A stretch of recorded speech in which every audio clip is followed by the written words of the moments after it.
बिस्मिल्लाहिर्रहमानिर्रहीम। अस्सलाम वालेकुम नाज़रीन, welcome to the program experts opinion with मैं मुमताज़ बेग। नाज़रीन, आज़ाद कश्मीर में सियासी जंग अरूज पर, और सियासी जंग इसलिए कह रही हूँ कि वहाँ पर अब सियासी दंगल सज चुका है। अब इंतखाबी मुहिम जो भी तकरीबन जो है तकमील को पहुँच चुके हैं। बिलावल साहब को देखा, नवाज़ शरीफ साहब को देखा, मरीम नवाज़ साहिबा ख़ुद वहाँ पर इलेक्शन में कंपेन करते नज़र आए, और जो नारा और जो वादा और जो ऐलानात सियासी तौर पर की जाती हैं और वही हुआ, वही किया गया। मिसालें दी गई, पंजाब की मिसालें दी गई, सिंध की, कि कश्मीर को सिंध बना देंगे, कश्मीर को पंजाब बना देंगे। लेकिन कश्मीरी क्या चाहते हैं कि कश्मीर को कश्मीर ही रहने दिया जाए, या फिर अगेन जो एक फॉर्मेट सेट किया होता है कि हमने पंजाब में अच्छी कारकर्दगी हमारी है तो फिर वही कारकर्दगी को हम इम्प्लीमेंट करेंगे कश्मीर में, अगर तो हमें वोट की ताकत से जितवा दिया गया तो।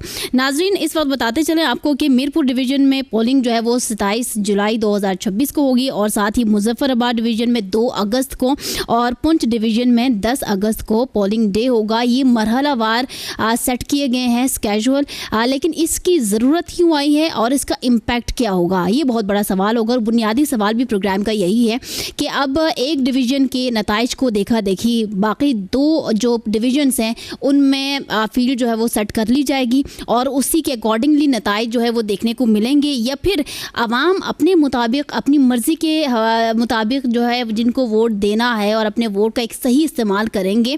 ये एज्यूम भी किया जा सकता है, और इस हवाले से ख्वाहिश का भी इजहार किया जा सकता है। सो इस हवाले से भी बात करेंगे। अब नाज़रीन, टोटल ये 53 सीट्स बनती हैं, जिसमें 33 नशिस्तें तो बराह रास्त इनके ऊपर इंतखाबात होंगे। 12 मुहाजिरीन की सीट्स हैं, इसमें ये टोटल मिला के 45 बन जाते हैं। अब इसमें 5 नशिस्तें ख़वातीन की हैं और 3 नशिस्तें मजहबी अक़लियतों की हैं, तो टोटल 53 सीट्स बनेंगी। और इसमें अब ये 3 डिवीज़न्स, मरहलावार इलेक्शन, और सियासी एतबार से बात की जाए तो अपने अपने नारों को, अपने अपने वादों को जो है वो आवाम के सामने रख लिया गया है। बिलावल साहब भी मैदान में आए और उन्होंने यही कहा जो कि यूजुअली कहा जाता है सियासी ऐलानात के तहत भी, कि अगर हमें वोट देंगे, हमें आजमा लिया जाएगा और हमें मौका दिया जाएगा, फिर हम ऐसा डिलीवर करेंगे कि कोई कसर बाकी ना रहेगी, और यहाँ के अवाम तमाम तरह अपने मसाइल से छुटकारा हासिल करेंगे। ये हमारा वादा है पाकिस्तान पीपल्स पार्टी का। इसी तरह से PMLN ये भी अपने वादे और ऐलानात लेकर मैदान में आए, और इसी तरह से कहा गया, बल्कि नवाज़ शरीफ साहब ने तो ये भी कहा गया, उन्होंने ये कहा कि अगर हमें मौका दे दिया जाता है तो मेरी तो ये ख्वाहिश होगी कि शहबाज शरीफ साहब मुझे यहाँ का वज़ीर-ए-आज़म में लगा दें।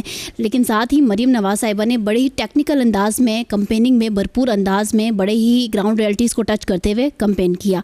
IPP की भी नशिस्तें इस वक्त हम देख रहे हैं कि उन्होंने टिकट्स दे दिए हैं, एक अच्छी सियासी जमात के तौर पर सामने आ रहे हैं। अब देखना ये है कि वो कोई सीट्स भी ले पाते हैं या नहीं।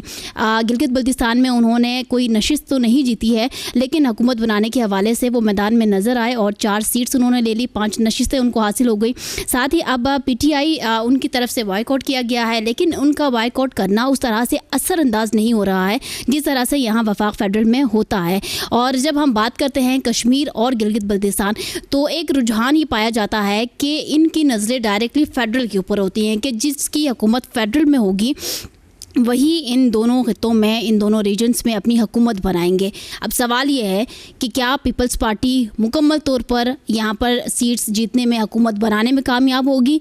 मुस्लिम लीग नून यहाँ पर जो है वो अपना लोहा मनवा लेंगे, या फिर कोई कोalition की तरफ मामलात बढ़ेंगे, और IPP का क्या किरदार होगा, इस हवाले से बात करेंगे। For that we have panel में आज हमें ज्वाइन किया है सालेह मोहम्मद साहब ने, सीनियर एनालिस्ट हैं, चौधरी खादिम अली मांडला साहब सीनियर एनालिस्ट हैं, बाबर गौरसी साहब सीनियर एनालिस्ट, और काशिफ रफ़ीक साहब भी हैं, सीनियर एनालिस्ट है, एंकर पर्सन भी है, हमें ज्वाइन किया है। अस्सलाम वालेकुम all of you and welcome to the program. I start from Kashif Rafiq sahab. Kashif sahab, thank you so much for being with us. फरमाइएगा, इंतखाबी दंगल सज चुका है, 27 जुलाई 2026 मरहलावार, अब ये स्केजुअल बनाने की क्या ज़रूरत है, और मुझे बताएं इसका इम्पैक्ट क्या होगा? बहुत शुक्रिया महविश आप। देखिए, बुनियादी तौर पे एक बात समझ लीजिए कि पाकिस्तान में भी जो इस टाइम सिस्टम चल रहा है, आज की डेट तक आइन तरामीम होने के बावजूद पाकिस्तान का आइन जो है, आइन शिकनी हुई है, उसको आइनी कवर अभी तक नहीं दिया गया। और वो उस वक्त हुई थी जिस वक्त आपने टाइम स्लॉट एक्सटेंड किया था, और निगरान सेटअप जो है जिन्होंने ड्यू टाइम पे इलेक्शन नहीं करवाए थे। साइमल्टेनियसली आज़ाद कश्मीर में जिस वक्त आपने मरलावार इलेक्शन का शेड्यूल अनाउंस कर दिया तो आप समझ लीजिए कि आपने आईनी तौर पे वायलेशन तो कर दी। अब जब आने वाली असेंबली है वो इस सारे को लेजिटिमेट कैसे करती है ये एक अलग डिबेट है, लेकिन आपने एक टाइम स्लॉट है 3-4 अगस्त की, उससे पहले आपने नई असेंबलीज फॉर्मेशन करनी थी। आप अगस्त 10 पे लेके इलेक्शन, मतलब कि आप उस बकेट से तो बाहर चले गए। अब जब उस बकेट से आप बाहर चले गए हैं तो फिर आपको चाहिए था कि आप ज्वाइंट एक्शन कमेटी के साथ बैठ के सेटलमेंट कर लेते। जब आपने 4 दिन आगे कर लिए, आप महीना भी आगे कर लेते तो बात तो एक ही थी। नंबर 2 बात, अभी जो इलेक्शन का माहौल हम देख रहे हैं, जीबी में भी यही माहौल था, चीजें थी, मामलात थे। अच्छा, अब मैं तो ये बात सुनता हूँ तो मैं हैरान होता हूँ कि पता नहीं बिलावल भुट्टो साहब जो हैं वो किसको चार्जशीट कर रहे हैं। अच्छा, या तो वो अपनी क़यादत को नाअहल करें, भाई नून लीग की हुकूमत वहाँ पे थी नहीं, ये सारे सहूलतकारी में थे, बुग़्ज़े तहरीक इंसाफ में जब ये हुकूमत सारी गिरी। अच्छा, अब नून लीग की तरफ आ जाए, अब वो कहते हैं कि जी हम इसको पता नहीं दूध शहद की नहरें बहा देंगे। यहाँ पे अभी बारिश का स्पेल आया है तो पता लगा है कि साफ सुथरा पंजाब जो है वो पानी कैसे हुआ। चले आप कश्मीर में जो भी करें अच्छी बात है, तरक्की होनी चाहिए आवाम की आसूदगी के लिए, लेकिन आप पहले ये तो बताएं कि जो माजी की हुकूमत रही अनवार उल हक साहब वाली, क्या उसमें आपके वज़रा शामिल थे या नहीं थे? आप ये तो बताएं कि जब आपके पास हुकूमत थी तो आपने क्या किया? काशिफ साहब, मसला क्या है? मसला क्या है? अगर उन्होंने चार्जशीट तैयार कर भी दिया और इस तरह से कैंपेनिंग को लेके चले कि अपोजिट जो जमात है उनको एक आईना दिखा दिया और बताया कि भाई आपका सिक्का यहाँ नहीं चलेगा, आपका मौका, आपका नारा नहीं चलेगा, इसमें गलत क्या है? देखिए मेरी बात सुनो, मैं यही तो कह रहा हूँ कि आप आवाम को बेवकूफ़ बना रहे हैं। भाई मरकज में पीपल्स पार्टी बेवकूफ बनती है, ऐसे बन रही है ना जी। देखिए मरकज में पीपल्स पार्टी सहूलतकार है नून लीग की, ठीक है। जीबी में नून लीग सहूलतकार है पीपल्स पार्टी की। अब बलोचिस्तान में नून लीग सहूलतकार है पीपल्स पार्टी की। कश्मीर में अब आप कह रहे हैं आवाम को, बेसिकली देखें इस मुल्क में 2 पार्टी सिस्टम राइज जो था ना 80s 90s में, वो अब पीटीआई चूंकि दीवार के साथ लग गई, वो दौर से बाहर हो गई इलेक्शन में। अब 2 पार्टी सिस्टम जो है उसको ग्रेजुअली रिवाइव किया जा रहा है और वो स्ट्रीट के लेवल पे करने की कोशिश की जा रही है कि या पीपल्स पार्टी में होंगे या नून में होंगे। किंग पार्टी कभी काफ लीग की सूरत में आएगी, कभी इस्तेहकाम में पाकिस्तान की सूरत में आएगी, कभी किसी और सूरत में आएगी, लेकिन असल मामला ये है कि नवाज शरीफ साहब और जरदारी साहब ये 2 एक पॉलिटिकल एंटिटीज हैं। ये समझते हैं कि हमें 2 पार्टी सिस्टम रूलिंग पार्टीज, और फजलुर रहमान साहब समझते हैं कि केपीके में मेरा राइट है, मुझे वो दिया जाए। सो ये सियासी जमातें नहीं है, मैं तो इनको तवातर से कहता हूँ ये प्राइवेट लिमिटेड कंपनीज हैं। इन्होंने सियासत का लिबादा ओढ़ा हुआ है, ना ये अपने घर से अपने बच्चों से आगे किसी को इक़्तिदार देने को तैयार होंगे। आप देखें ना इस सियासत का अलमिया चेक करें कि यहाँ पे खुर्शीद शाह जो है वो हाथ बांध के बिलावल के पीछे खड़ा होगा। यहाँ पे ख्वाजा आसिफ और ख्वाजा साद रफीक की मजबूरी है, जितने मर्जी पॉलिटिकल वर्कर हो, उन्होंने अगर खुदा ना खास्ता शान में गुस्ताखी कर दी मरियम नवाज के तो समझ ले कि वो दौड़ से बाहर है, या शहबाज शरीफ साहब को नाराज कर दिया दौड़ से बाहर है। सो ये सियासी जमातें तो है नहीं। तो ये इसका मतलब जमहूरियत नहीं है ना? जमहूरियत आएगी कैसे? पॉलिटिकल जो प्राइवेट लिमिटेड कंपनीज होती है ना उसमें जमहूरियत नहीं होती जी। उसमें सिर्फ ये होता है कि आपने एक अपना मनपसंद बोर्ड बिठाया होता है जो सीईसी होती है, वो कहती है जी हमें तो तायात ये साहब चाहिए और ये सदर चाहिए, ये सेक्रेटरी चाहिए। उस तरीके से चीजें चल रही होती हैं। चौधरी निसार जैसा बंदा घर बैठ जाता है, ठीक है, और जो 2 क़यादत के मनपसंद दिल रुबाने वाले राग सुनाता है वो इक़्तिदार के मजे ले रहा होता है। सो ये जो कश्मीर में आप देख रहे हैं ये तकरीरें हैं, चीज़ें हैं, लेकिन मैं आपको एक बात बता दूं, अगर ज्वाइंट एक्शन कमेटी के साथ इनके मामला सेटल ना हुए, जो कि मैं ज्वाइंट एक्शन कमेटी के एक्शन और उनकी सारी चीज़ों के अगेंस्ट इसलिए हूँ कि उन्होंने पॉलिटिकल मूवमेंट को जिस नहज पे ले गए वो बंद गली में। अब तो वो तरले मारे का खुदा का वास्ता कोई बंदा बीच में आए, हमसे मुज़ाकरा करे, हमारी चीज़ों को आगे लेके चले। एक्शन कमेटी का जो बिहेवियर है उसके ऊपर बात करते हैं, उनका जो एजेंडा उसके ऊपर भी आएंगे। आपने इनको प्राइवेट लिमिटेड कंपनीज का नाम दिया है, लेकिन है ये सियासी जमातें हैं इस वक्त पाकिस्तान की, 3-4 बड़ी सियासी जमातें हैं। साले साहब आपकी जानिब बढ़ूंगी, बहुत शुक्रिया वक्त देने के लिए। फरमाइएगा, ये सियासी जमातें इस वक्त वहाँ पर कंपेनिंग इस अंदाज में कर रहे हैं कि पता लग रहा है कि पाकिस्तान की मजबूत तरीन सियासी जमातें हैं और अब आवाम का काम है कि अपने वोट से अपने लीडर का इंतखाब करके इनको हुकूमत दिलाना या इनकी हुकूमत बनाना। क्या लग रहा है, क्या माहौल आपको इस वक्त नज़र आ रहा है? बिस्मिल्लाहिर्रहमानिर्रहीम। देखिए महविश, देखना ये पड़ेगा कि क्या, देखिए 24 अक्टूबर 1970 से ये कानून साज असम्बली जो है ये वजूद में आई है। अभी तक तकरीबन 16 से ज़्यादा इलेक्शन जो है हो चुके हैं और 16 से ज़्यादा जो प्राइम मिनिस्टर हैं और वहाँ पे वो डिलीवर जो है अपने तौर पर करने की उन्होंने कोशिश की है।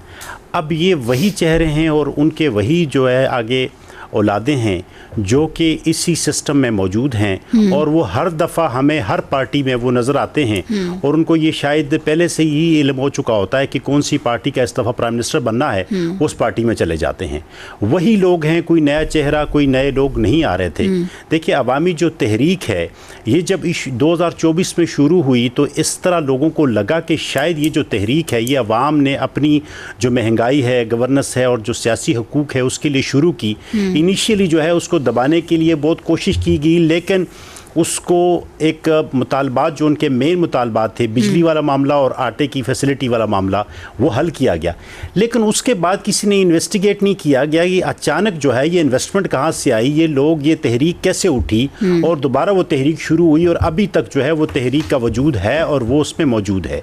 अगर इस हम सोशल मीडिया पर चले जाएँ और बाकी जो यूके में मुकीम जितने भी कश्मीरी हैं वो उन लोगों की तकारीर के ऊपर और उन लोगों के जितने सख्त जुमले पाकिस्तान और पाकिस्तान के जितनी भी इस्टेब्लिशमेंट है या पाकिस्तान के जो सियासतदान हैं उनके बारे में जो अल्फाज इस्तेमाल कर रहे हैं, तो ये बिल्कुल समझा जा सकता है कि उनकी जो इन्वेस्टमेंट है, ये जो अभी जितने भी अरकान हैं वहाँ पे जो कि डिलीवर बिल्कुल नहीं कर पाए, हमेशा जो है उन्होंने कोई नया कोई राग अलाप के और वहाँ से अपने अपने इलाकों से अपने अपने हलकों से वोट लिया, इन्वेस्टमेंट की वहाँ पे हैवी किस्म की इन्वेस्टमेंट बात साहब, अभी वक्त हुआ एक शॉर्ट सा ब्रेक का।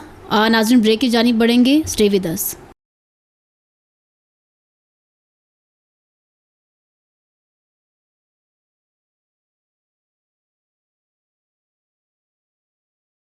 वेलकम बैक नाज़रीन। Let's start our conversation from where we left off. Saleh sahab से जानने की कोशिश कर रहे थे कश्मीर में इस वक्त सियासी दंगल और वहाँ पर अवामी वोट की अहमियत, कौन सी सियासत किस तरह से जमातें अपना रुख करती हैं। जी साले साहब। जी देखें, जो वहाँ पे इस वक्त जो जितने भी लोग इलेक्शन लड़ रहे हैं ना, देखें कि एतमाद की कमी है और वो एक ख़ास जो बेसिकली जो खामोश लोग हैं जो कि अवामी तहरीक का भी थोड़ा बहुत हिस्सा हैं, लेकिन जो घरों में बैठे हुए हैं, जिनको चीज़ों की समझ आ रही है, उनको इससे गरज नहीं है कि कौन सी पार्टी आती है कौन सी नहीं आती। वो इसीलिए कि किसी पार्टी ने भी डिलीवर नहीं किया इस वक्त। इस दफ़ा तो वैसे भी PTI जो है वो इस दौड़ से बाहर है, लेकिन अगर आप थोड़ा सा इसका कंपेरिजन करें ना मकबूजा कश्मीर के साथ, तो देखें मकबूजा कश्मीर $142 अरब जो है ना वो सियाहत से तकरीबन हर साल कमाती है। हमारे यहाँ सियाहत को उन्होंने, जो वहाँ के अरकान हैं, उन्होंने कितना फ़रोग़ दिया, कितनी वहाँ पे उन्होंने कोई फैक्ट्रियाँ लगाई, कितना वहाँ पे उन्होंने कोई लेट्स से देखें अपना एटलीस्ट आज़ाद कश्मीर का बैंक तक नहीं बनाया ताकि एटलीस्ट यूके में मुकीम जितने भी कश्मीरी हैं वो अपने बैंक में अपने पैसे तो एटलीस्ट जो है ना वो डिपॉजिट करवाएं। तो इसीलिए ये सिनेरियो टोटल डिफरेंट है। अब इलेक्शन इसका हल नहीं है। जो आम बंदे का मसाइल हैं वो वैसे के वैसे ही रहेंगे। वो इसीलिए कि इन्हीं अरकान ने दोबारा आकर, और ये एक अशराफिया है जो सिर्फ एक दूसरे को सपोर्ट करता है, थर्ड पार्टी किसी और बंदे को सपोर्ट करता ही नहीं है। तो ये इलेक्शन वही लोग जीतेंगे जो इससे पहले जीते रहे हैं। अच्छा चले, अगर इलेक्शन नहीं करवाते हैं तो फिर क्या मुतबादिल हल है? देखिए मुतबादिल हल देखें, अगर जैसे ही मकबूजा कश्मीर में वहाँ पे एक मुतबादिल हल बनाया गया है, क्यों करना है इसको मकबूजा कश्मीर से? एटलीस्ट देखें ना गिलगित बल्तिस्तान वाला जो फार्मूला है, एटलीस्ट वो खुद मुख्तारी वाला, एटलीस्ट उसको अब लेके आए। इस यूनिट को जो है, इस यूनिट को जो है ना, देखें ऑलरेडी पाकिस्तान अल्हम्दुलिल्लाह इसको अच्छे तरीके से मजीद जो है ना बेहतर तरीके से कंट्रोल करके वहाँ पे एक एग्जीक्यूटिव, एक काउंसिल जो है ना वो बनाई जा सकती है, जिसके तहत जो है नए लोग आए और वो डिलीवर करें अपने इलाके के लिए। सॉलिह साहब, कौन सा खुद मुख्तार वाला और इसको कंपैरिजन आप मकबूजा से कर रहे हैं? वहाँ के हालात देख लें, वहाँ पर लोगों का ज़रा रहन सहन और दीगर हुकूमती इक़दामात आप देख लें। देखिए और यहाँ पाकिस्तान में आप जो बंदा है एटलीस्ट जो हमारा यहाँ पे जो इस टाइम है, आम बंदे से एटलीस्ट वहाँ पे जो ज़िंदगी है वो कम है, वहाँ पे महंगाई कम है, वहाँ पे अगर आप ये देख लें कि जो मसाइल हैं वो उनके डिफरेंट हैं। हमारे यहाँ कश्मीर में जो इस टाइम जो डिलीवरेंस नहीं हो सकी, जिसकी बात देखें ना, सरहदी कशीदगी है जो मेन है, इनकी तजारत 2019 से वहाँ पे बंद है। उस कशीदगी के लिए वहाँ पे जो लोकल लोग हैं और वहाँ पे जो लोकल अरकान हैं उन्होंने कुछ नहीं किया। फिर जो LOC के ऊपर के अलावा जो हवामी देखें ना, आटे की सब्सिडी थी उसको वो कम कंटिन्यू नहीं की गई। अच्छा, हाइड्रो पावर है उनके मसाइल वो आज तक उसी तरीके से हैं। अब उनका जो नहीं, देखिए इलेक्शन इसका हल नहीं है। इलेक्शन अगर कराने भी है, इलेक्शन तो होने हैं ना। जिस तरीके से इलेक्शन हो रहे हैं, आप ये समझती हैं कि लोग इसको मानेंगे? वो इसीलिए कि आपकी अवामी तहरीक मुख्तलिफ जगहों पे इस टाइम वो बैठे हुए हैं, चाहे वो घरों में हैं, चाहे वो चौकों के अंदर बैठे हुए हैं। देखिए उनको जब तक आप इस सिस्टम का हिस्सा नहीं बनाएंगे, जब तक आप देखें ना, एक PTI है वो क्यों सिस्टम से बाहर है, उसको भी सिस्टम में आना चाहिए, उनके लोगों को भी आना चाहिए। उन्होंने वो भी जो है ना, अगर कोई लोग उनको मुंतखब करते हैं तो ज़रूर मुंतखब होने चाहिए। जैसे आपने पीपल्स पार्टी को अलाउ किया है, मुस्लिम लीग नून को, जमीयत उलमा इस्लाम को अलाउ किया है, तमाम लोग देखें वो फेडरेशन का हिस्सा ज़रूर है, इसमें कोई शक नहीं, लेकिन वहाँ के लोग जो हैं, जो वो चाहते हैं एटलीस्ट उसके ऊपर भी अमल होना चाहिए। ठीक है, आगे बाबर कुर्सी साहब की जानी पड़ेंगे। बाबर साहब फरमाइएगा, एक तरफ यहाँ पर इत्तेहाद है, पीपल्स पार्टी और नून लीग की मैं बात कर रही हूँ, वहाँ पर बयानबाजियाँ, इल्ज़ाम तराशियाँ, ये क्या ड्रामा है? देखिए पहले तो मैं एक दो चीज़ें क्लियर करना चाहता हूँ। देखिए जो मकबूजा कश्मीर है उसको आप बिल्कुल कंपेयर नहीं कर सकते। जो हमारा खिता है यहाँ पे फंडामेंटल राइट्स हैं, जहाँ पे आज़ाद हैं, अपनी मर्ज़ी से लोग जी सकते हैं, बैठ सकते हैं, कारोबार कर सकते हैं, जो मर्ज़ी चीज़।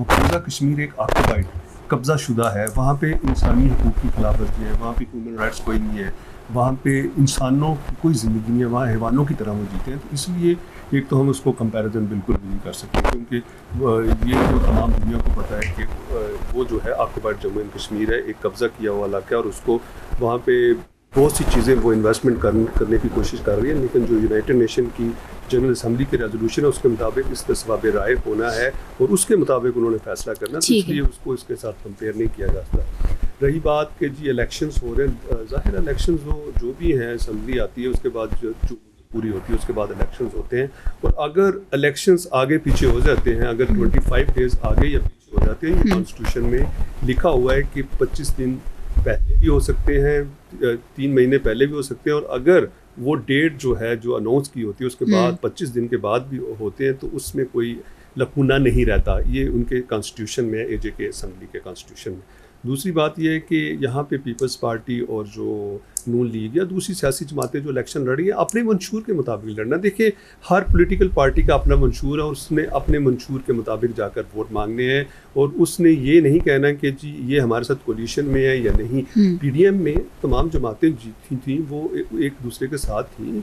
जब इमरान खान की हुकूमत थी तो उसमें MKM उनके साथ थी, लेकिन जब भी ज़िमनी इलेक्शंस होते थे तो वो अपने मंशूर के मुताबिक इलेक्शंस लड़ते थे। लेकिन कोलिशन होना और बात है, लेकिन एक जो बात है कि जी एक हुकूमत का साथ देना या दूसरी हुकूमत का साथ देना, ये लेकिन आप अगर किसी का साथ देते तो इसका मतलब ये नहीं है कि आपका जो मंशूर है या आपका जो अकीदा है या आपकी जो सोच है या आप जिस चीज़ पे काम करना चाह रहे हैं वो ख़त्म हो जाते हैं। ऐसी बात नहीं।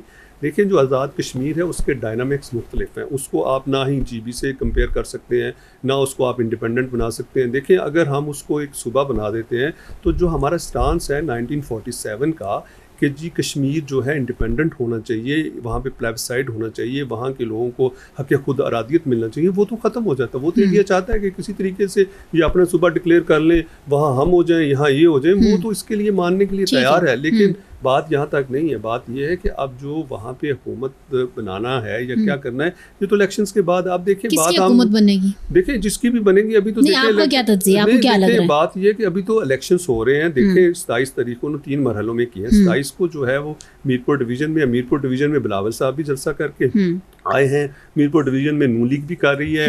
इसके अलावा अगर आप देखें तो स्ट्रॉन्ग कैंडिडेट्स भी वहाँ पे मौजूद हैं जो कि IPP से जिनका ताल्लुक है, जो आज़ाद SCS से इलेक्शन लड़ रहे हैं। तो इसलिए अगर जो लोग कंपेयर कर रहे हैं इसको कि जो वहाँ पे हुआ GB में उसी तरह होगा, देखिए GB के जो डायनामिक्स हैं वो मुख्तलिफ हैं। GB के जो लोग हैं उनकी सोच और कश्मीरियों की सोच डिफरेंट है। वहाँ का एक आज़ाद माहौल है। यहाँ पे जो इलेक्शंस होते हैं यहाँ पे मुख्तलिफ जो पॉलिटिकल जमातें हैं, फिर इनका इंटरनेशनल एक इशू है उसकी वजह से भी, तो इसलिए उसको उसके साथ कंपेयर नहीं किया जा सकता। लेकिन आप देखें कि हिस्ट्री हमेशा यही रही है, जिसकी फेडरल में हुकूमत होती है वही वहाँ पर हुकूमत बनाती है। लेकिन अब देखें जो इलेक्शन होने जा रहे हैं मीरपुर डिवीज़न की अगर हम बात करें तो मीरपुर डिवीज़न में इस वक्त जो मेरे ख्याल में जो मैं अगर बात करूँ कि मीरपुर सिटी की जो 3 सीटें हैं, डडियाल की है, चकसवारी की है, इसी तरह कोटली की है, राजमहल की है, इसी तरह सैसना की है, जो 13 सीटें हैं आप मीरपुर डिवीज़न में, उनमें जो अगर वैसे अगर मेंबर की हम बात कर लें तो वहाँ पे जो इस वक्त जो है वो मुस्लिम लीग नून को बर्तरी हासिल है।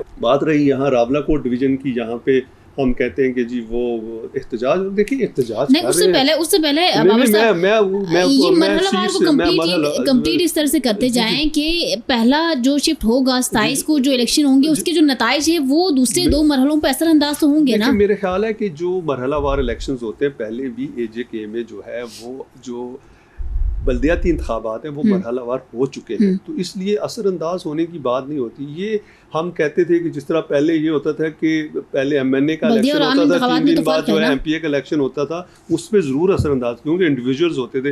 ये तो अलग-अलग मरहलों में इलेक्शंस हो रहे हैं, लोगों की अपनी सोच है। तो ये ज़रूरी नहीं है कि अगर मुईपुर डिवीज़न से जो है वो अगर नून लीग जीती है या पीपल्स पार्टी जीती है तो रावलाकोट या पुंछ डिवीज़न से जो है वही जीते, या महाजरीन पाकिस्तान से वो जीते, या मुजफ्फराबाद, ऐसी बात नहीं है। थोड़ा बहुत इम्पैक्ट जरूर आता है, हो सकता है वो नेगेटिव इम्पैक्ट हो, जरूरी नहीं है पॉजिटिव हो, लोग गुस्से में वोट ना दें, तो इसलिए ये आप नहीं कह सकते। दूसरी ये बात होती है कि जो पॉलिटिकल पार्टीज हैं अब वो लीडरशिप कहाँ से लेके आए। देखिए तमाम के पास लीडरशिप जो भी है, जो भी पाकिस्तान का शहरी है वो लीडर बन सकता है, लेकिन हमारे क्या पूरी दुनिया में भी देखिए मरूसी सियासत जो है मतलब वेस्ट में भी आप देख सकते हैं, दूसरी जगहों में भी देख सकते हैं। आप देखें जो काशिफ साहब बात कर रहे हैं वो एक आइडियल डेमोक्रेसी की बात कर रहे हैं कि जिसमें आइडियल हो कि जो मरूसी सियासत हो। देखें आप हमारे मुल्क से कैसे कर सकते, आप इंडिया आइडियल के अलावा फैक्ट भी यही है ना, होना भी तो ऐसा चाहिए। दुनिया जो है वहाँ से भी नहीं कर सकते, लेकिन बात यह है कि मुझे बताइए ये पावर पॉलिटिक्स है। पावर पॉलिटिक्स में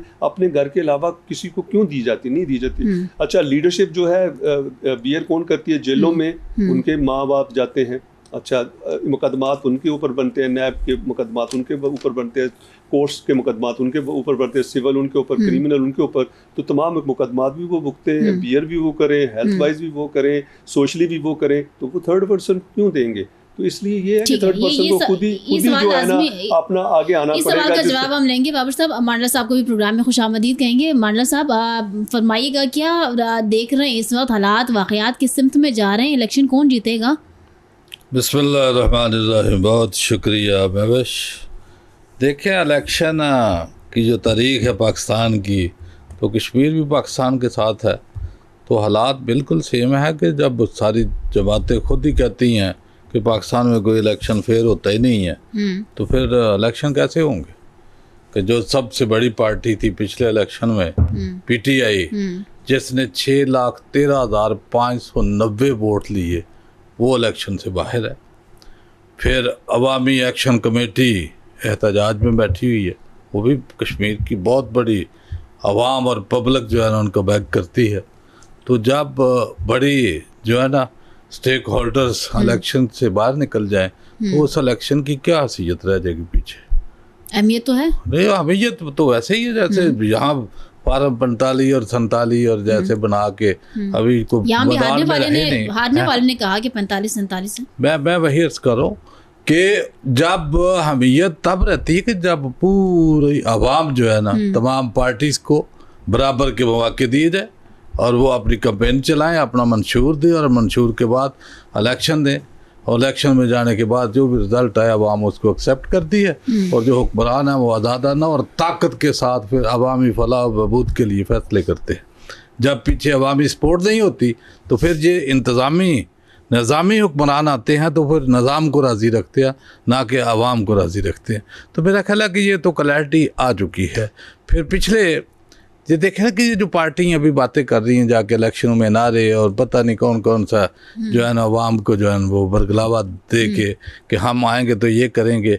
अभी पिछली अगर देख लिया जाए कश्मीर में, तो मेरा ख्याल है कि सबसे ज़्यादा तो पीपल पार्टी खुद हुकूमत में 5 बार उन्होंने हुकूमत की है। फिर इसी तरीके से मुस्लिम कॉन्फ्रेंस ने 5 टाइम की है, फिर मुस्लिम लीग नून ने 2 दफ़ा गवर्नमेंट की है, PTI ने 1 दफ़ा की है, और PTI ने जो 1 दफ़ा की तो मेरा है उसके टनेवर में भी कितने 4 प्राइम मिनिस्टर तब्दील हुए। पहले सरदार अब्दुल क़य्यूम साहब, फिर सरदार तनवीर अलियास साहब, फिर अनवारुल हक काकड़ साहब, और अभी उसी इलेक्शन के ऊपर मुमताज़ हाँ मैं तो मैं कह रहा हूँ चलो वो भी एक ही चीज़ है ना हमें। तो हाँ मसला एक अभी मुमताज़ राठौर साहब है, और इलेक्शन कौन सा वही एक, और उसमें वोट किन लोगों के थे, PTI के। तो फिर इसी से आप अंदाज़ा लगा लें कि इलेक्शन की या वोटर्स की क्या वैल्यू है कि भाई जिन लोगों ने वोट लिए, जिस पार्टी ने वोट लिए, उनका हुक्मरानी आप चेंज करा देते हो, अपनी मर्जी से चेंज करा देते हो। जैसे यहाँ वजूहत थी ना उनके चेंज होने की, वजूहत क्या वजूहत थी? नहीं थी वजूहत, कोई वजह नहीं थी। क्या वजह बस ऐसे ही दिल किया तो उठा दिया, दिल किया तो उठा दिया। क्या समझ रहे हैं? मैं यही बात कर रहा हूँ कि वजूहत क्या थी, यही वजूहत थी कि जैसे यहाँ रजीब चेंज हुई और वैसी जो है ना कापी वो वहाँ जो है ना वो इस्टेब्लिश कर दी आज़ाद कश्मीर में, और वही करा दिया आपके गलगित बल्तिस्तान में। और तो कोई वजूहत नहीं थी, नहीं ऐसे नहीं थी कि पार्टी को पेस्ट किया जा रहा है हर जगह। तो और क्या हो रहा है? इसके अलावा तो चारा कार दी है ना, वाम तो साथ नहीं है इनके, क्यों वाम तो इनको देख देख के इनकी हुकूमतों को। माना साहब, फिर जो कुछ यहाँ हो रहा है वही वहाँ पर भी कॉपी पेस्ट किया जा रहा है, तो अब मुझे बताएं किसकी हुकूमत बनेगी फिर? हुकूमत देने वालों की मर्जी है, बढ़नी किसकी है? वो तो बनाने वालों की मर्जी बनेगी। पीपल्स पार्टी की कोalition, भाई पीपल पार्टी की बने या नून की बने, एक ही तो है, एक ही सिक्के के दो रुख है। भाई एक पार्टी बनाती है तो दूसरी सपोर्ट करती है, दोनों के मिलने के बगैर हुकूमत नहीं बनती। देखो ना, अगर वफाक में देख लेते हैं कि अगर पीपल पार्टी निकल जाती है तो हुकूमत कैसे खड़ी रहेगी? यही निज़ाम जो है ना वो, जैसे काशिम साहब ने कहा कि बलोचिस्तान में भी एक दूसरे के सपोर्टर है, और वहाँ भी जो है तकरीरें भी कर रहे हैं। आज भी मेरा नवाज शरीफ कह रहा था कि बिलावल मेरा बरखुरदार है, वो तो तकरीर में कह रहा था। तो मेरा ख्याल है कि ये इनके नारे और वो पुरानी तकरीरें निकाल ले कि हमने इनको घसीटना है, पता नहीं क्या करना है। और कल बिलावल के ऊपर जो है इल्ज़ाम तराशी हो रही थी नून लीग की तरफ से कि पता नहीं कितने हज़ार अरब की जो है ना वो इस टर्नओवर में करप्शन हो गई है, और करप्शन का पैसा कहाँ जा रहा है? पैसा तो सबको पता कहाँ जा रहा है, किस किस को नहीं पता, वो लांचे किसको नहीं पता, ओमनी ग्रुप किसको नहीं पता, मकसूद चपड़ासी वाले अकाउंट किसको नहीं पता। मेरा पूरी दुनिया को पता है। ये दुनिया को बेवकूफ़ बना रहे हैं, लेकिन क्या है कि अभी अवाम के इख्तियार में कुछ नहीं है, उनके हाथ में एक वोट था। अभी जैसे महल्लावार इलेक्शन करवाए, मुझे बताया कि इसका सीधा सीधा क्या मकसद क्या है? मीरपुर डिवीजन में होगा, उसके इलेक्शन के रिजल्ट जो है वो अनाउंस हो जाएंगे, और उनके असर जो है ना वो पड़ेंगे दूसरे जो है ना ये पुंछ के ऊपर भी, और जो मुजफ्फराबाद के इलेक्शन है उनको पता है। तो ऐसा मानना नहीं है, वो कहते हैं कि नेगेटिव तो हो सकता है। नहीं, नेगेटिव नहीं, बिल्कुल। जो यहाँ जीतेगा अवाम तो हमारी जाती है उस तरफ है, कभी ऐसे वोट जाया जाएगा। मेरा ख्याल है कि अगर इन्होंने मरहलावार भी कराने चाहिए थे तो ये करते कि इलेक्शन के रिजल्ट जो है ना वो इकट्ठे एक दिन अनाउंस करते, ना कि अवाम को जो है ना वो बरगलाने की कोशिश हो जाती है, उनको जो है ना वो लालच के इनका वैसे नुक्ता कि वो आप मरहलावार ठीक है जी। भाई सारी दुनिया में होता है कि इलेक्शन के रिजल्ट जो है ना वो एक दिन अनाउंस करते, आखिरी दिन। जैसे 10 अगस्त की तारीख है तो ये इलेक्शन के डब्बे बंद हो जाते, लेकिन डब्बों के ऊपर भी इतबार नहीं रहा। तो मेरा ख्याल है कि वो जैसे फजल रहमान कहता है पता नहीं जीपी में वो डब्बे पता नहीं दरिया में बैठ के, तो यहाँ मसाइल बहुत सारा है। लेकिन अगर इलेक्शन महल्लावार भी होते ना, तो अभी भी अगर गवर्नमेंट चाहे ना तो इलेक्शन के डब्बे जो है वो सीज कर दे, उनको सीज करने के बाद आखिरी दिन जो है उनको खोल के इम्प्लीमेंट ना होने वाली तजवीज़ है। नहीं होती है दुनिया में। अभी मुझे बताएं जो हालात जिस तरह से जिस सिमत में जा रहे हैं, आपको लग रहा है कि ऐसा होगा? ऐसा हो नहीं सकता ना, वो तो डिजाइन ही ऐसे किया हुआ है, ऐसा है कि वो डिजाइन ही ऐसा किया हुआ है। मैं जी काशिफ साहब, देखें बात ये है, जिस वजह से मरहलावार का शेड्यूल दिया गया वो वजह है ज्वाइंट एक्शन कमेटी का लॉन्ग मार्च के, मुजफ्फराबाद की तरफ आ जाएंगे, वोटिंग नहीं होगी, टर्नओवर कम होगा, हर चीज़ होगी। आप मुझे बताएं कि क्या ज्वाइंट एक्शन कमेटी जो है वो 3 दिन पहले इस मंजर-ए-आम पे आई है? नहीं। आप जब शेड्यूल अनाउंस कर रहे हैं उस वक्त आपने कहा, इसी इलेक्शन कमीशन ने कहा कि आइन की कंपल्शन है कि हमने हर सूरत 27 को इलेक्शन कराने ताकि 3 और 4 अगस्त को हम नई असम्बली की फॉर्मेशन कर सकें। बिल्कुल सही। अब यही इलेक्शन कमीशन कहता है कि चूंकि नागुज़ीर हालात की वजह से हमने मरहलावार करा दिए, और कब अनाउंस कर रहे हैं? 3 दिन पहले, जिस वक्त तमाम सियासी जमातों की लीडरशिप शेड्यूल कर चुकी है अपने जलसे, हर चीज़ कर रही थी। 21 जुलाई को आपको ख्याल आता है, आप सो के उठे, आपने कहा हो हमसे फैसला ठीक नहीं हुआ, चलो जी हम इसको मरहलावार करा देते हैं। अच्छा मरहलावार करा देते हैं, क्यों करवा देते हैं? अभी उस वक्त आपकी या पहला नैरेटिव ठीक नहीं था या दूसरा ठीक नहीं है। असल इशू ये है कि यहाँ पे ना किसी को आइन की परवाह है, ना अदलिया की परवाह है, ना सहाफत की परवाह है, ना इखलाकियात की परवाह है। यहाँ पे एक ऐसा घमसान रन है कि जी बस ये सिर्फ हवस है। आप मुझे बताएं, जीबी की हम सारे बैठ के बात कर रहे हैं, को खुदा को माने जीबी में एक जमात जो उनसे लॉन्च हुई 4 जो ताकतवर वजीर वहां पे खड़े हुए, चारों हार गए। हुकूमत बनाने जा रही है नून लीग या पीपल्स पार्टी। नून लीग के वहां के सदर जो है वो आके कहते हैं कि जी 2 आज़ाद उम्मीदवार हमारी हिमायत से जीते हैं, 4 हमारे साथ हैं, 11 उनके पास थे, 13 उनके पास थे। अब ये मैच पड़ गया कि इलेक्शन हुकूमत कौन बनाएगा। बिलावल साहब को यकदम याद आ गया, ओहो हो बजट में सिंध का हकूक बड़े मारे जा रहे हैं, नाराज होके बैठ गए। फिर जनाब यहाँ से इसहाक डार साहब भागे भागे जा रहे हैं, दूसरे जा रहे हैं। फिर जिस दिन शहबाज शरीफ साहब ने ट्वीट किया है कि मैं बिलावल भुट्टो जरदारी साहब को दावत देता हूँ कि पीपल्स पार्टी वहाँ पे जीबी में हुकूमत बनाए, अगले 48 घंटे में बजट पास हो गया। कौन से आइन, कानून, ज़ाब्ते, इखलाकियात, और वो जो 4 जीते थे, अब वो जो आज़ाद कह रहे हैं, नून लीग कहती है हमारी हिमायत याफ्ता है, यहाँ से पीपल्स पार्टी कह रही है हमारे साथ है। बाकायदा एक ताकतवर वजीर सिंध के गए, उन्होंने जीबी में लोगों के साथ बारगेन किया, चीज़ें की, अपने साथ मिलाने की कोशिश की। पता लगा कि वो 4 के 4 जनाब इस्तेहकाम में चले गए। अब इस्तेहकाम पार्टी के सदर जो है अलीम खान साहब, उनका आर्गूमेंट सुने, क्या कमाल है। उन्होंने कहा चूंकि वो 4 जो थे वो चाहते थे कि हमें वजारतें लेनी है, हुकूमत में बैठना है, तो नून लीग अपोजिशन में जा रही है, लिहाजा वो 4 हमारे साथ आ गए। उसके बाद मैं आपको बताऊं कि इस पे आप इलादा वाले शो कर लें, जिस तरीके से अलीम खान साहब ने ताकतवर हलकों को और जाती तौर पर तरले मार के उन 4 लोगों को वजीर बनाया जीबी में, आप सुने तो आप हैरान हो जाए। सो ये सारी की आपकी अपनी कॉन्स्टिट्यूएंसी, आपको पता है ये हकायक हैं। हम ये हकायक मानने को तैयार नहीं, हम ये हकायक बोलने को तैयार नहीं, हम इन हकायक से पर्दा उठाने को तैयार नहीं। उसकी वजह ये है कि सारे के सारे जो हैं ना वो कहीं ना कहीं कि यार पर चलते हैं। भाई मैं जो बात कह रहा हूँ अगर ये बात गलत है, आए जीबी के वजीर आके आपके शो में बैठ के वैसा मुनाजरा कर लें, आए अलीम खान बैठ के मुनाजरा कर ले। भाई यहाँ पे आपने ताकत का लिबादा इसलिए उड़ा हुआ कि आपने अपने इलीगल चीजों को जो है वो कवर देना है। आपने वजारत ली इसलिए। ये सारी बातें हम यहाँ पर बड़े ही ब्रॉड अंदाज में इस तरह से इसलिए बात कर रहे हैं क्योंकि आपको भी पता सब कुछ, मुझे भी पता सब कुछ। एक चीज हमने देखा है। अब आपने कहा नहीं मान रहे हैं, नहीं मानने वाले तो नहीं मानेंगे ना, क्यों मानेंगे, कैसे मानेंगे। मसला ये है कि सहाफी जो है ना, सहाफी का मसला किसी को जोर जबरदस्ती मनवाना नहीं है। हमारे पास जितनी एक स्पेस है उसमें हम कम से कम जो हमें हकायक मालूम है हम वो तो रिकॉर्ड पे लेके आ सकते हैं ना। हो सकता है कि आज नहीं 20 साल के बाद, 15 साल के बाद इन हकायक की किसी को जरूरत पड़ जाए, यही क्लिप उठा उठा के लगाए। मुझे आप बताएं कि इमरान खान साहब भी तो यही करते थे ना कि सारे 5 साल उसने कहा जी मैं पेट फाड़ दूंगा, पैसे निकाल लूंगा। यही शहबाज शरीफ साहब थे, भाटी चौक जलसा करते थे, मैं जरदारी साहब आपके पेट से पैसे निकालूंगा। तो अभी जो इलेक्शन हमने देखे हैं काशिफ साहब, जो जीबी में जिस तरह से जो फार्मूलाज इंप्लीमेंट हुए हैं, अब कश्मीर में भी तो यही फार्मूलाज। अच्छा, अब आप मरलावार आ जाए। भाई मुझे ये बताएं क्यों इलेक्शन कमीशन को 21 जुलाई को जरूरत पड़ी मरलावार की। अच्छा, अब जो बात मांडला साहब कह रहे हैं, देखें ये अपनी जगह फैक्चुअल बात है। 12 या 13 सीटों का इलेक्शन है और माजीन की सीटों का इलेक्शन है 27 को। अब 13 नशिस्तें हैं जी उसकी मीरपुर की। वहां पे पता ये लगता है कि जनाब अक्सरियत जो है वो एक सियासी जमात लेगी, हवा चल पड़ेगी। अच्छा, ये क्यों हुआ? आपको याद होगा एक इलेक्शन था, नवाज शरीफ साहब ने कहा कि मुझे मुबारक हो लेकिन ना मुझे जरा अच्छा मैंडेट दिए, जो रात को फिर ठकाठक सीटें चली गई। 2018 के इलेक्शन, ये भी लास्ट इलेक्शन में रात को 4 घंटे रिजल्ट रुके रहे।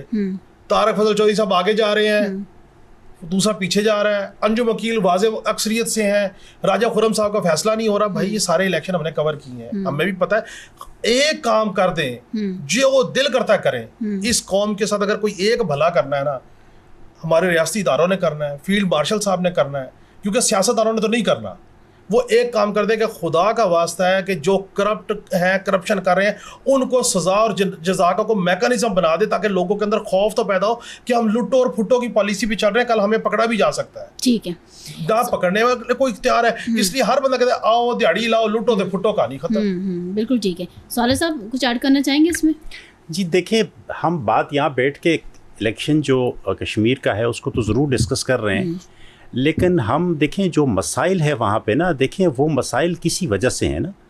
इतने अरसे से जो उनके बल्दियाती निज़ाम है देखिए वो उसके इंतखाबात ही नहीं हो रहे, वो बार बार मुलतवी हो रहे हैं। जब तक जो है ना ये रूट काज की तरफ नहीं जाएंगे, देखिए फाइनेंशियली कह रहे हैं आप कंपैरिजन न करें दूसरे उसके साथ, जब तक कश्मीर, आज़ाद कश्मीर जो है वो अपने पाँव पर नहीं खड़ा होगा, हम उसको पाँव पे ऊपर नहीं खड़ा करेंगे।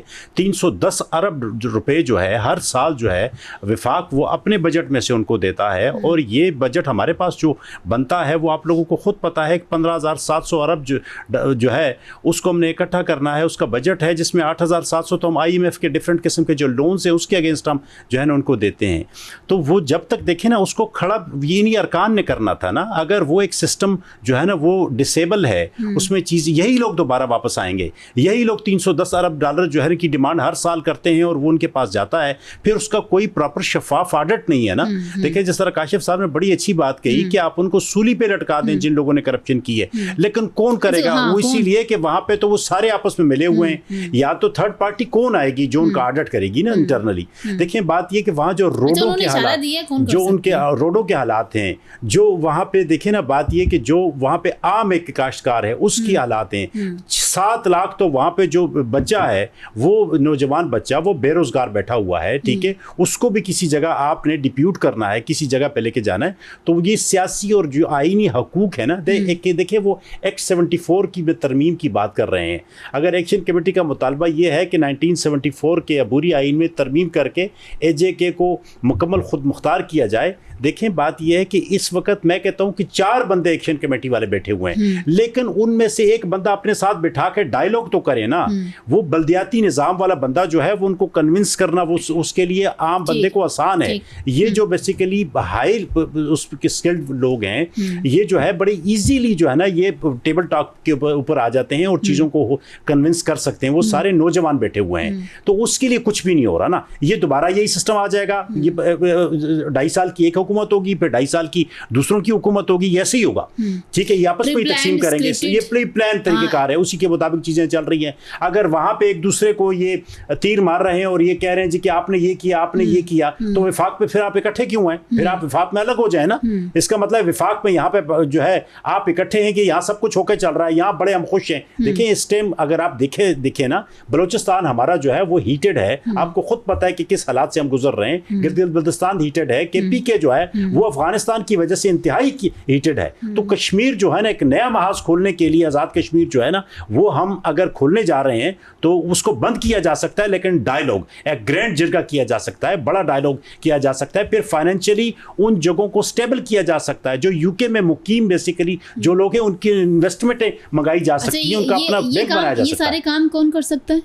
ये डेफिनेटली जो मुल्क के बड़े हैं वो बिठाएंगे उनको। इस वक्त जिनके पास तो अगर इलेक्शन हो जाए, जमात बन इलेक्शन से कुछ भी नहीं होना। अब ये ऐसे ही रहेगा, ये ऐसे ही सिस्टम रहेगा। वहां पे देखें टैक्स कलेक्शन का कोई निजाम नहीं है, वहां पे सियासी मफादात, जाती मफादात के तहत वो उसी को किया जाएगा और अल्टीमेटली इनको फिर भी बैठना पड़ेगा, उसके लिए कोई हल निकालना पड़ेगा। इतनी मायूसी तो कश्मीरियों में नहीं है जितना आप बयान फरमा रहे हैं। नहीं देखिए अब बात यह है कि आपने एक जो देखिए होता यह है कि यूनिट है वो डिसेबल है, उसको आपने जो है पांव के ऊपर खड़ा करना है, उसके लिए कोई तरतीब तो बनानी है ना। सारी उम्र आप उसको फीड करते रहेंगे, ऐसे तो नहीं हो सकता। अब वो लोग यही कह रहे हैं कि आप हमें सारी उम्र फीड कर रहे हैं। अच्छा वो ये समझते हैं कि जी हमारा हिस्सा है, आप हमारा हिस्सा नहीं दे रहे, लेकिन क्या उनका कितना हिस्सा है? और क्या हम जो यहाँ पे रह रहे हैं हमें हमारा हिस्सा मिल रहा है? 56 लाख बंदा तो हमारा पंजाब में अपना वो है अनएम्प्लॉयमेंट है, जो नौजवान है हमारा तकरीबन 13 लाख KPK में है। तो ये मसाइल पूरे पाकिस्तान में है, इसमें कोई शक नहीं, लेकिन मसाइल को हल तब होगा जब 1 स्टेप फॉरवर्ड आप लोग जाएंगे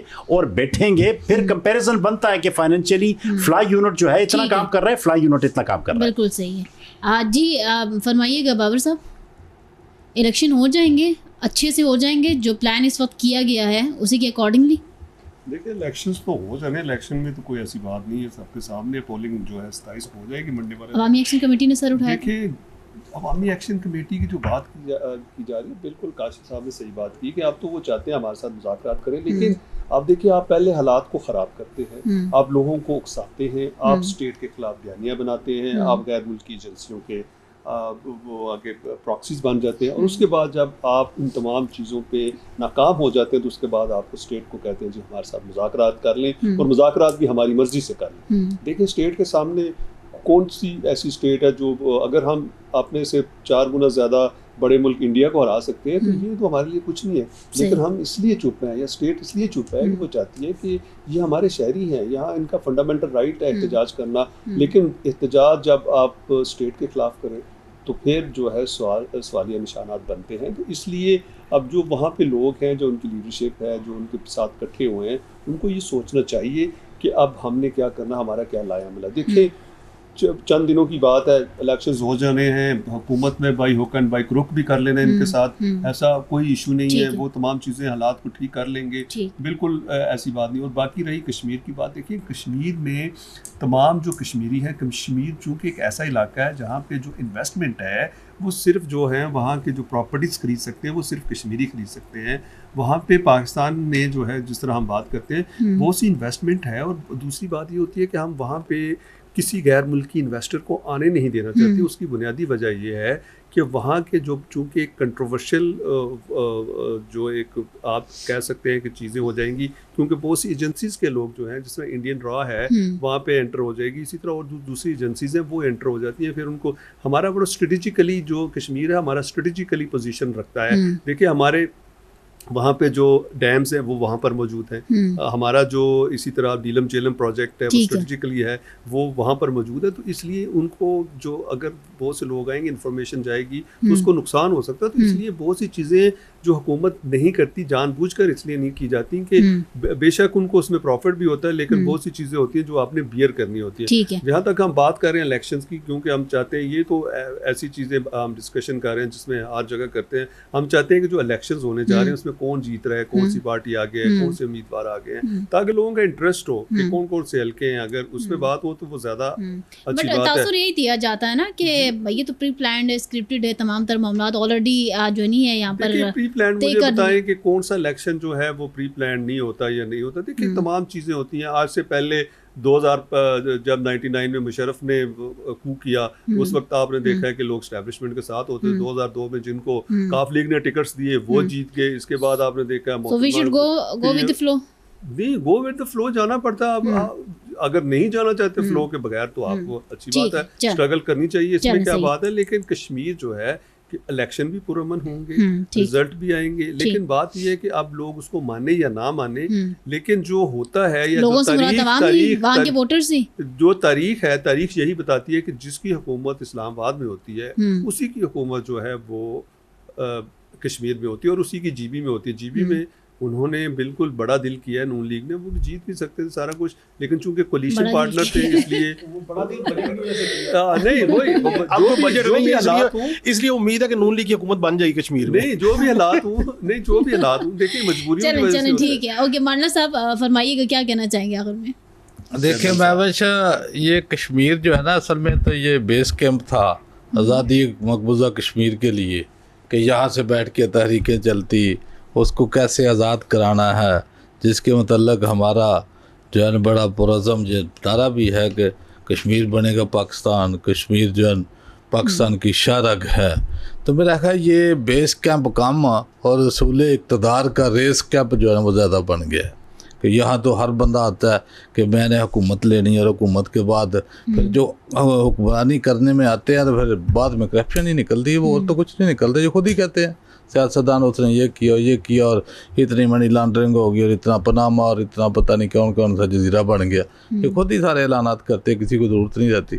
तो मेरा ख्याल है कि अभी ये जो बातें कर दी कि जिस तरीके से देखो ना, भारत ने 5 अगस्त 2019 को जो स्पेशल स्टेटस था मकबूजा कश्मीर का 370 और 35 एकड़ रिमूव करके उसने जम कर लिए भारत में, और हम भी बैठे हुए हैं। लेकिन मेरा ख्याल है कि अभी जो हालात है ना वो वैसे नहीं है जिस तरीके से अभी भारत की बात है। तो अभी जैसे वो एक तरफा अपने फैसले कर रहा है, सिंतास बात है कि उसने मुअत्तली कर रखी है और पानी रोक लेता है, जब वो उसके पास वाफर होता है तो वो पानी को खोल के जो है ना एक पूरी आबी वार जो है ना वो हमारे ऊपर उसकी मसलत है, और उसकी तरफ जो है ना वो हमने बहुत सारे काम करने हैं, वहाँ तवज्जो देनी है कि इसका सदेबाब तकरीरों से नहीं होना, बातों से नहीं होना। फिर ये मुझे बड़ी हैरत होती है कि तमाम पार्टीज़ के ये क्या नवाज शरीफ और ये बिलावल वहाँ गए हैं, तकरीरें कर रहे हैं, तो वहाँ जाके किसी एक लीडर के मुंह से ये बात नहीं सुनी कि भाई यहाँ कश्मीर में 2-3 माह से एक क्राइसिस है, एहतजाजी शक्ल में हो। वो इंसान है ना, कश्मीर से तल्लुक़ है उनका, वहाँ कर रहे हैं, वहाँ हमारे जो है ना फोर्सेस के लोग, पुलिस के और रेंजर्स के और सिविलियन हमारी जो जाने जहाँ गई हैं तो मिला है, उसके ऊपर तो किसी ने एक लब तक नहीं बोला कि भाई हमारी हुकूमत आएगी, हम अमल लाएंगे, बैठेंगे, भाईचारा कायम करेंगे। आपने नफरत तो पैदा नहीं करनी होती, जो सियासत होती है ना वो तो जोड़ती है। लेकिन मेरा ख्याल है कि वहाँ किसी ने जाके वो बलम पट्टी नहीं की कि भाई वोट तो उन्हीं लोगों से लेने हैं ना। तमाम सियासी बातें होती हैं, सियासी गुफ्तगू, तो अगर कह भी देते तो क्या होता? नहीं ऐसी बात नहीं, कहना चाहिए था ना, ताकि कुछ तो पता चले कि भाई लीडर आते वहाँ। ये तो नहीं कि भाई को बसें लेके आ रहा है, मैं पता नहीं कि ट्रक ले आऊंगा। भाई वहाँ कुछ आप जो लीडर होता है वो अपना विजन देता है कि मैं आने के बाद ये एक लाइन दूंगा, वो एक इस्लाह करता है, वहाँ को जोड़ता है। मेरा ख्याल है ये जितने हैं ये सारे इक़्तिदार की हवस में भूखे हैं और उसी के पीछे लगे हुए हैं। और पुराना इनका वो स्टाइल है कि बिरयानी पे जो है वो देगों के ऊपर वोट ले लो, कोई गाड़ियों पे ले लो, कोई रक्षों पे ले लो, कोई मोटरसाइकिलों पे ले लो। मेरा ख्याल आवाम को वहाँ ही लगा हुआ है। मेरा वहाँ में भी समझ चुकी है इलेक्शन लड़ते नहीं इलेक्शन तो प्रॉब्लम ही ये है कि यहाँ इलेक्शन हो तो फिर तो हम लड़ भी लें। देखो इलेक्शन ही होती है, तो इलेक्शन में क्या करना है। ऑलराइट मानना साहब, बहुत शुक्रिया आपका। नाज़रीन, साले मोहम्मद साहब, चौधरी खादिम अली मानना साहब, बाबर कुरसी साहब और काशिफ रफ़ीक साहब आज के प्रोग्राम में हमारे मेहमान थे और कश्मीर के इलेक्शन के हवाले से इन्होंने अपना तज़किया पेश किया। इसी के साथ मुझे दीजिए इजाज़त। इंशाल्लाह नेक्स्ट प्रोग्राम में दोबारा हाजिर होंगे, तब तक के लिए अल्लाह हाफ़िज़।